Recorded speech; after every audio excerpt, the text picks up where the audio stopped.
kaze ndizera ko muri benshi mwaranya mukurikirana inyigisho zacu ku bijanye na reforme. Turacari muri kwa kwezi kwa 11 aho tubandanya twiyumvira ku bijanye na reforme. Turagaruka kuri Calve gatoyi tumuvuge ko ibintu indwi abantu benshi badakunda kumenya kuri Jean Calve. Mu bisanzwe icambere twomenya nuko Jean Calve yagize parcours ihakwa gusa ni ya Martin Luther. Kujya Martin Luther yatanguye yiga ibijanye n'amategeko, mu nyuma agaheza yiga ivya theology. Twarabwiye ingene vyagenze na Calve nuko bigenda, atangura yiga ibijanye na theology, mu nyuma akaja kwiga ivy'amategeko, mu nyuma akava mu by'amategeko agasubira kandi muri theology. Vyagenze gute? Se wiwe amuvyara yari asanzwe ari umu assistant administratif w'umusenyeri akomeye gose cyane mu Bufaransa. Rero yari yifuza ko umuhungu wiwe yohava nawe akazogira carrière ecclésiastique, akazokwiga ibijanye n'igipadiri, kuko yabona biryoshe, yakumva cuma umwana wanje nanje akazoba umusengera akomeye. Hanyuma rero ahava rero amurungika kuri kaminuza y'i Paris kwiga ibijanye n'ivy'Imana. Kuva ku myaka 14 yari kuri kaminuza y'i Paris ariko ariga ibijanye n'ivy'Imana hamwe na filosofi. Ariko ku myaka 19 se wa Calve arahindura kuko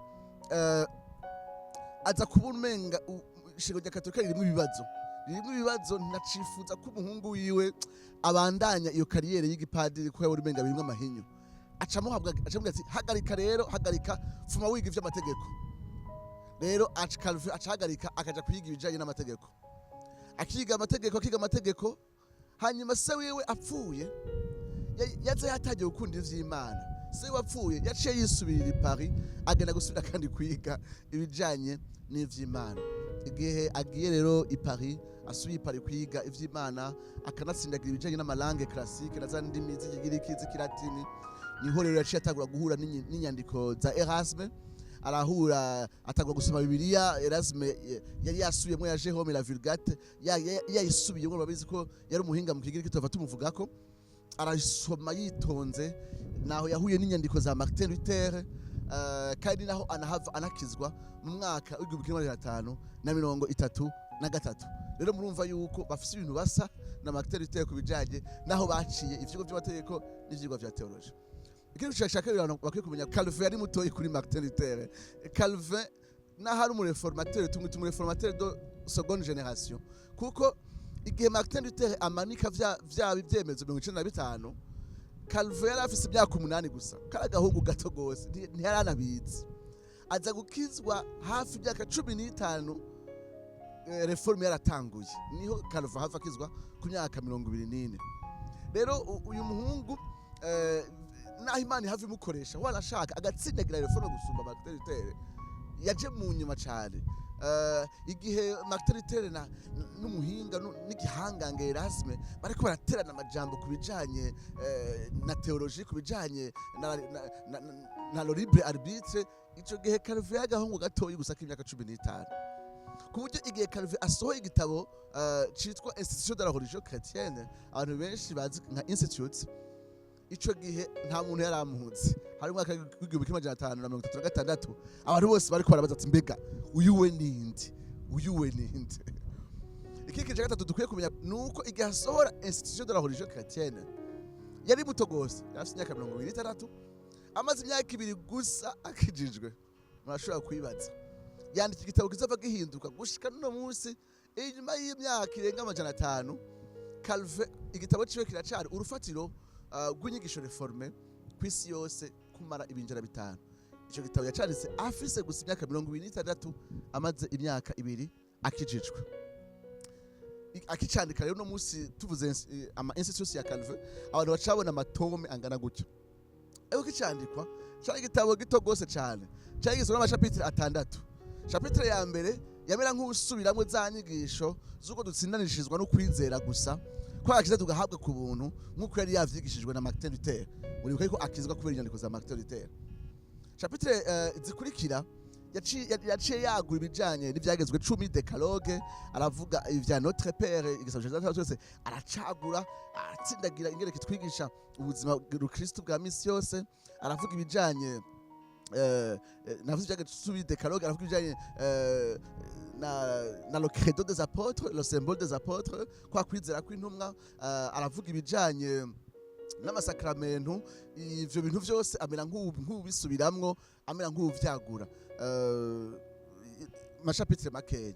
Mu nyuma chapitre nyuma yahavuye yandika yari General Liberté Chrétienne, agerageza kwerekana ingene leta n'ishengero bikwiye gutandukana, kwishengero bikwiye kwidegemvya, kuko reforme protestante ya Martin Luther yashikanye ishengero ahantu rinywana, ahubwo rikoresha n'ubushobozi bwa leta kugira ngo abantu bahindukirire ukwizera Kristo. Calvin avuga ati ni vyiza ko bakorana, ni vyiza ko bumvikana, ni vyiza ko babaho ubucuti bwiza, mugabo bikaguma bitandukanye. Ivyo avyandika muri chapitre ya nyuma.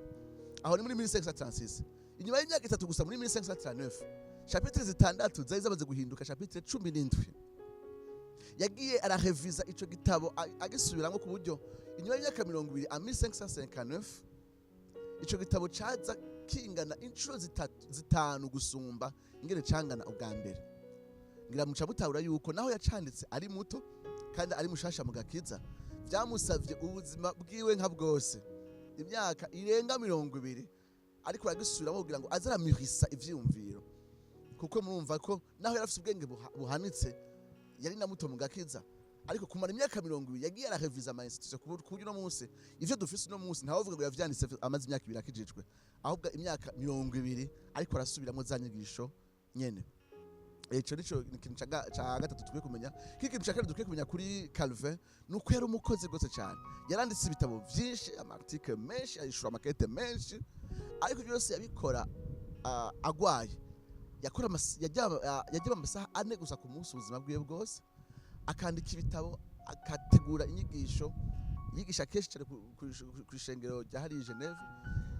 Vyose akabikora agwaye gute, agwaye igituntu, agwaye estoma, agwaye amafigo, afise ingorane z'amahemorrhage, afise amahemoroide, yarafise ingwara nyinshi, ariko bitamubuza gukora. Kiki gatanu twovuga kuri Jean Calvin nuko yifuza kuja kuba umupastori, ntiyabishaka kuba umupastori. Mu by'ukuri Martin Luther azana impinduka hariya mu Budagi, Zwingli akazana impinduka hariya mu gisagara ca Zurich, hanyuma uwitwa Farel akazana inyigisho impinduka hariya mu gisagara ca Geneve, hanyuma Martin Bucer twarabuvuze azana impinduka mu gisagara ca Strasbourg. Calvin rero ntaho vuga ngo niwe yazanye impinduka ya mbere i Geneve, ko hari asanzwe hari abandi bagabo nka ba Farel n'abandi. Ico yashaka kuba umwanditsi, yari umuhungu ahoze avuga make, umumelankolike, asanzwe aragwaye n'ingwara nyinshi, urumva ko yarasanzwe n'umuntu nyene yorongora abantu niki.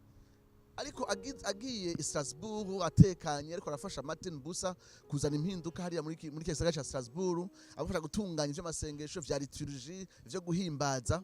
Haragera igihe rero Farel akamubwira ati nuzo dufashe urugamba hino i Geneve.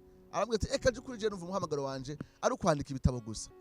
Farel aramubwira ati Imana iguhane hamwe ugera kwiyuganira ahantu ngo wandike gusa, natwe tuturagwana urugamba warudutanye. Ati Imana izibiguhanire kandi birushirije.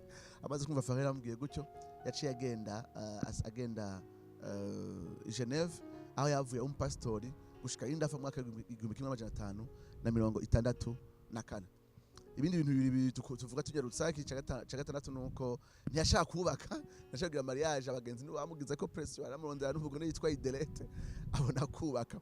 Ica nyuma twohereza ko nuko Calvin adakunda kubonekana, ntiyakunda kubonekana ku buryo n'imva yiwe yaranse kuba yandika ko ikintu na kimwe ngo bandike izina, kuko yabwiye ati abantu bazava baza kurondera mbega Calvin bamuhamvye imva yiwe ni batangure kugira ibintu birebire, ati ntimwandike ikintu na kimwe kugira ngo izi zimangane. Urabona imva itanditse ko irazimangana, nta muntu yigera amenya ati ahantu hahambwe naka. Ariko imbere yuko apfa yaravuze ijambo rimwe, ijambo abantu bari bamwegera bazi ko yavuze ubwa nyuma, yarasuhuje umutima avuga ati uzogeza ryariga mwami, jusqu'à quand Seigneur. Nta uzi ico ariko aravuga, kumbure ko ari umutwaro yapfanye wo kubananya abona cyukuri ishengero rimera nk'uko Imana ishatse. Imana irahezagire. Murakoze kubandanya mukurikira inyigisho zacu kubijanye na reforme. Ukaba umfatiye hano usubira inyuma kuri page yacu ya Little Flock Burundi, urabe izindi video twakoze kubijanye na reforme. Shalom.